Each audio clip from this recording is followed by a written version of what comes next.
आज के इस क्लास में हम लोग भौतिक अपक्षय और रासायनिक अपक्षय के अंतर के बारे में चर्चा करेंगे। भौतिक अपक्षय और रासायनिक अपक्षय इसे दो पार्ट में बांट दिया गया है। अब एक एक करके इन दोनों में क्या अंतर है हम देखेंगे। तो पहला अंतर क्या है, भौतिक, देखो इधर भौतिक अपक्षय है और इधर क्या है, रासायनिक अपक्षय है।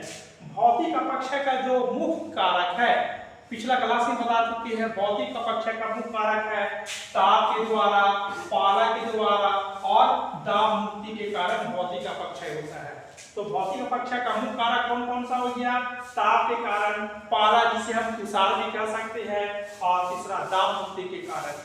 रासायनिक अपक्षय में हम देखते हैं, रासायनिक अपक्षय का जो मुख्य कारक है, एक नंबर देखते हैं ऑक्सीकरण, कार्बोनेशन और हाइड्रेशन, जिसे हम क्या बोलते हैं, जल योजन भी कहते हैं। यह पहला अंतर है। परीक्षा में भी पूछता है इनमें से कौन सा भौतिक अपक्षय है, तो ताप, पाला, दाब मुक्ति ये सब भौतिक अपक्षय है। और रासायनिक अपक्षय कौन सा हो जाएगा, ऑक्सीकरण, कार्बोनेशन और हाइड्रेशन, यह रासायनिक अपक्षय है।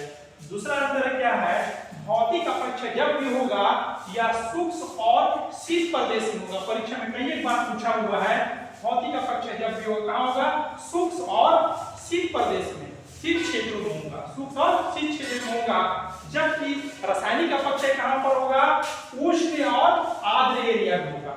जहां पर उष्ण होगा और आर्द्र एरिया होगा, जहां पर नमी एरिया होगा, तो वैसे क्षेत्रों में कैसा होगा, अपक्षय होगा, रासायनिक अपक्षय होगा। तो रासायनिक अपक्षय किन क्षेत्रों में होगा, तो क्या बोलेंगे, उष्ण और आर्द्र क्षेत्र में होगा। तीसरा अंतर देखते हैं, रासायनिक अपक्षय में चट्टान एक साथ काफी गहराई तक प्रभाव पड़ता है। पहले रासायनिक भौतिक अपक्षय में चट्टानों पर जो प्रभाव पड़ता है, बहुत काफी गहराई तक इसका प्रभाव पड़ेगा। जबकि रासायनिक अपक्षय में चट्टान का केवल तल पर ही प्रभाव पड़ता है। रासायनिक अपक्षय में क्या होगा, चट्टान के केवल तल पर ही इसका प्रभाव पड़ता है। तीसरा अंतर है। चौथा अंतर देखते हैं कि भौतिक अपक्षय द्वारा चट्टानों का विघटन होता है। भौतिक अपक्षय में क्या होगा, चट्टानों का विघटन होगा, जबकि रासायनिक अपक्षय में चट्टानों का क्या होगा, अपघटन होगा। एक तरफ क्या हो रहा है, विघटन हो रहा है भौतिक में, और रासायनिक में क्या हो रहा है, अपघटन हो रहा है।